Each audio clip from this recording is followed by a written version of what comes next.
Gerry Langella was born Gennaro Adriano Langella on December 30th, 1938 in Brooklyn, New York, being one of 8 children born to parents Vincenzo and Anna Langella. The Langella family lived in the Carroll Gardens neighborhood, the same neighborhood where brothers Carmine and Alphonse Persico grew up. While Gerry Langella was still young, he would join the South Brooklyn Boys, making him one of the gang's youngest members. Supposedly during this time, he would become acquainted with Carmine Persico. Carmine was 5 years his senior and was also a member of the South Brooklyn Boys, who Langella looked up to and greatly admired. However, by the early 1950s, Carmine Persico had stopped affiliating with the South Brooklyn Boys. After his close friend Anthony Scarpati and his older brother Alphonse were sent to prison on murder charges, Carmine would become an associate of the Profaci crime family in the crew of family capo Francesco Franchi Shots Abbatemarco. During this time, Carmine would become involved in the numbers business, which was the Abbatemarco crew's most profitable operation. By 1957, Carmine had been formally inducted into the Profaci family, making him one of the last men to be inducted before the membership books were closed. While this was happening, Langella would find himself getting involved in small-time criminal activity. The rest of the 1950s were largely uneventful in both men's criminal careers until the end of the decade. In 1959, Carmine Persico's boss, Frank Abbatemarco, decided to stop paying tribute to their family boss, Joe Profaci. The reason for this was that Abbatemarco was tired of having to kick up a large percentage of his profits to Profaci, who demanded a substantial tribute from his capos. When Profaci found out about this, he would decide to have Abbatemarco killed. Profaci gave this task to 2 enforcers who worked under Abbatemarco, brothers Larry and Joe Gallo. In return for carrying out the murder, the Gallo brothers were promised full control of Abbatemarco's territories and businesses by Profaci. However, when the murder of Abbatemarco was carried out on November 4th, 1959, Profaci immediately went back on his agreement with the Gallos and took Abbatemarco's businesses for himself, only allowing his loyalists to profit from them. When the Gallos found out about this, they decided to take revenge. Joe, Larry, their brother Albert, and some of their associates ultimately decided to kidnap Joe Profaci and some of his closest allies. In February of 1961, the Gallo gang successfully kidnapped family underboss Joe Magliocco, Profaci's brother Frank, and 2 others. However, before anything could happen to him, Joe Profaci was able to flee to Florida. During this time, Carmine Persico was on side with the Gallo brothers as he had been close with them since he began working under Abbatemarco in 1952. After a while, the Gallos would come to an agreement with Profaci, resulting in them releasing their 4 hostages. However, upon the release of his loyalists, Profaci would go back on the agreement and order the murders of everyone involved. Sometime shortly after this, Carmine Persico would defect to Profaci's side. As a result, Profaci would give Persico orders to kill certain Gallo faction members, including Larry Gallo. During this tumultuous time, Persico possibly saw an opportunity to introduce his old friend, Gerry Langella, into the family as an associate and enforcer, with Langella likely taking murder contracts from Persico during this time. On August 20th, 1961, Persico would make an attempt on the life of Larry Gallo. Gallo was lured to a nightclub in Flatbush, Brooklyn, where Persico and 2 other Profaci enforcers were waiting for him. When he arrived, Persico began strangling him with a wire. However, before he lost consciousness, a police officer would walk in and a shootout would ensue, resulting in the officer being shot in the neck. Persico would be arrested but was released shortly after when Larry Gallo refused to identify him. By 1962, the war between the 2 factions was slowing down. In late 1961, Gallo faction leader Joe Gallo was sentenced to 7 to 14 years in prison for extortion. Despite this, the Gallos were still determined to get back at Persico for his betrayal, resulting in 2 separate attempts on his life. In June of 1962, Joe Profaci passed away from liver cancer. He would be succeeded as boss of his family by his underboss, Joe Magliocco.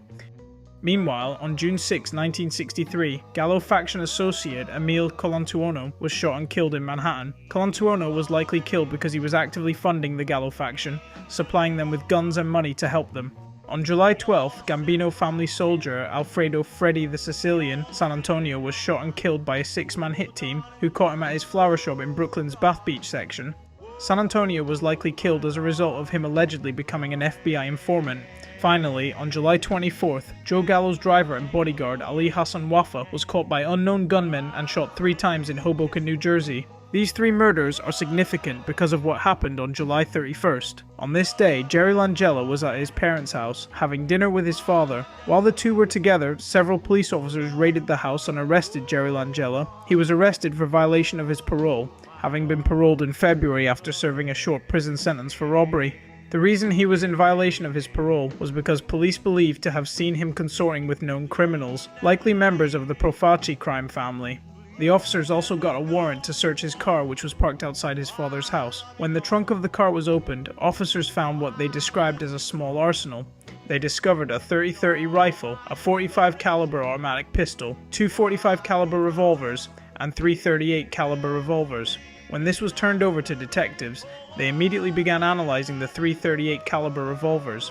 The reason for this was because they realized Emil Colantuono, Freddy San Antonio, and Ali Hassan Wafa were all murdered with .38 caliber revolvers. While the guns were being analyzed by detectives, Langella would be questioned by Detective Fred Catalano. Ultimately, there wasn't enough evidence to formally charge him for any of the three murders. However, he likely had to do another short stint in prison for his parole violation.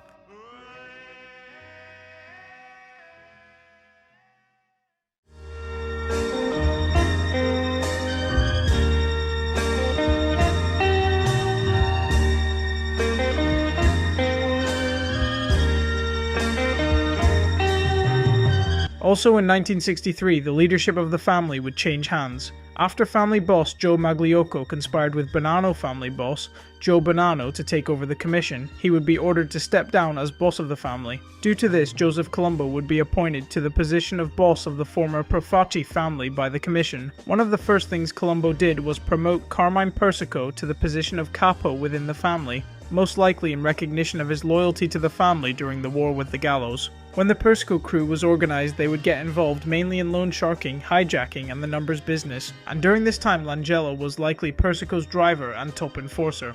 Langella wouldn't be the only one of Persico's childhood friends to be taken into his crew. Sometime in the early to mid-1960s, Anthony Scarpati would be released from prison and given a place in the crew. Throughout the rest of the 60s, there is very little information on Langella. In 1968, Carmine Persico would receive a sentence of 14 years in federal prison for truck hijacking. However, Persico would appeal the sentence, keeping him on the streets until 1972. Also in 1968, Alphonse Persico would be released from prison after serving 17 years of a 20-year sentence. In 1971, the Colombo family would once again be faced with a major conflict. That year saw the release of Joe Gallo, who had served 10 years of his 7 to 14-year sentence. Immediately upon his release, he would come to blows with the new family boss, Joe Colombo. Tensions between the two would escalate after Gallo refused to accept $1,000 from Colombo and demanded more. On June 28th, Joe Colombo would be shot and paralyzed by a young African-American gangster while he was on stage at an Italian-American Civil Rights League rally. After the shooting of Colombo, the family would be taken over by Joseph Iacovelli. Iacovelli immediately suspected Joe Gallo to have been behind the shooting, as Gallo had been building alliances with African-American gangsters. Due to this, Iacovelli would begin planning the murder of Joe Gallo. On April 7, 1972, Joe Gallo would be shot and killed by Colombo family soldier Carmine Persico. After the murder of Gallo, his loyalists would make an attempt on the life of Iacovelli. As a result, Iacovelli would flee New York. Due to this, Carmine Persico, who is currently serving his 14-year sentence for hijacking, would be named boss of the family. Due to his incarceration, Alphonse Persico, who was now the family's consigliere, would take over as acting boss. In February of 1976, after nearly 21 years, the mafia membership books would be reopened. This would allow each family to induct 10 new members. With that, Gerry Langella would finally be formally inducted into the family. Langella's induction was sponsored by Alphonse Persico, who also sponsored Anthony Scarpati, Andrew Andy Mush Russo, and a few others. The year after his induction, in 1977, Langella would be appointed to the position of capo, taking over Carmine Persico's old crew. That same year, there would be another notable induction. Little Ralphie Scopo would be inducted into the family and placed in the Langella crew. Eventually, the Langella crew would get involved in drug trafficking and labor racketeering, with the latter proving to be one of their best businesses. In 1977, the same year he was inducted, Ralph Scopo would take over as president of the Cement and Concrete Workers District Council of the Laborers International Union of North America. This gave him almost full control of New York's construction industry, allowing him to extort money from contractors on behalf of the Colombo family.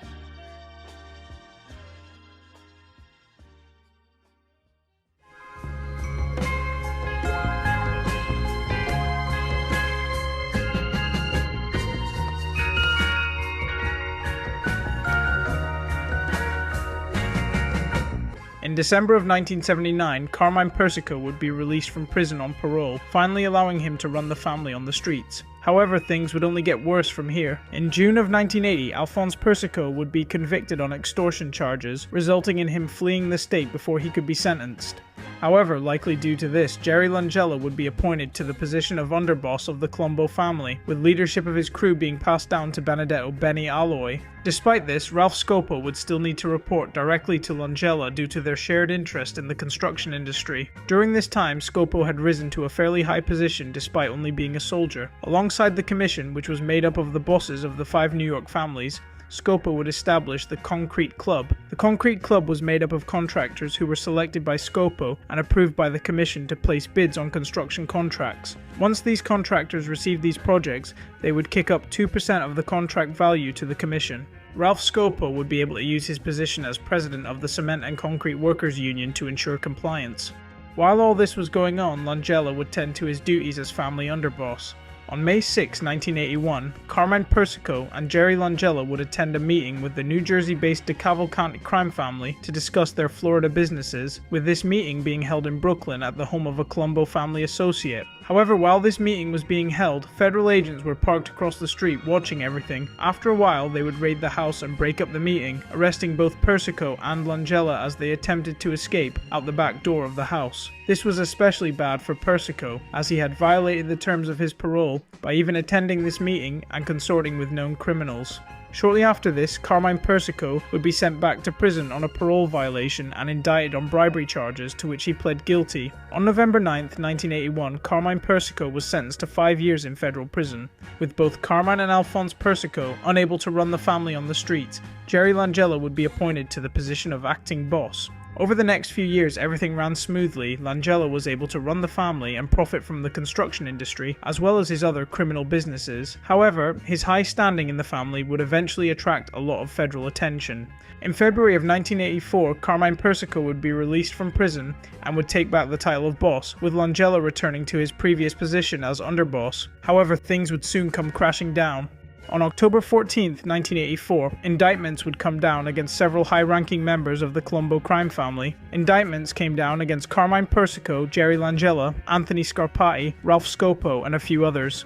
Shortly after the indictments came down, Carmine Persico would hide out at a hotel in Long Island, where he regularly met with both Gerry Langella and Anthony Scarpati, who were also fugitives. Scarpati would be arrested first, as he made no real attempt to go on the run. Langella would be arrested around a week after Scarpati, and Carmine Persico was still nowhere to be found. Persico had moved on from the hotel to his brother-in-law, Fred DeChristopher's house. However, Persico would be arrested himself on February 15, 1985, after DeChristopher gave up his location to the FBI. And as if things weren't bad enough, 10 days after Persico's arrest, he, Langella, and Ralph Scopo would be indicted alongside the bosses of the other families on federal racketeering charges stemming from their control of the New York construction industry. In 1986, Persico, Langella, Scarpati, and Scopo were all convicted on racketeering charges in the Colombo family case. On November 17, 1986, they would all receive their sentences. Langella was sentenced to 65 years in federal prison. Persico was sentenced to 39 years, Scarpati was sentenced to 35 years, and Scopo was sentenced to 12 years. On November 19th, 2 days after they were sentenced in the Colombo family case, Langella, Persico, and Scopo would receive convictions in the commission case. On January 13, 1987, all 3 men, alongside the bosses of 2 other families, would receive 100-year sentences. With that, Langella was now serving 165 years in prison. Gerry Langella would remain in prison until his death on December 15, 2013, when he passed away in the Federal Medical Center in Springfield, Missouri.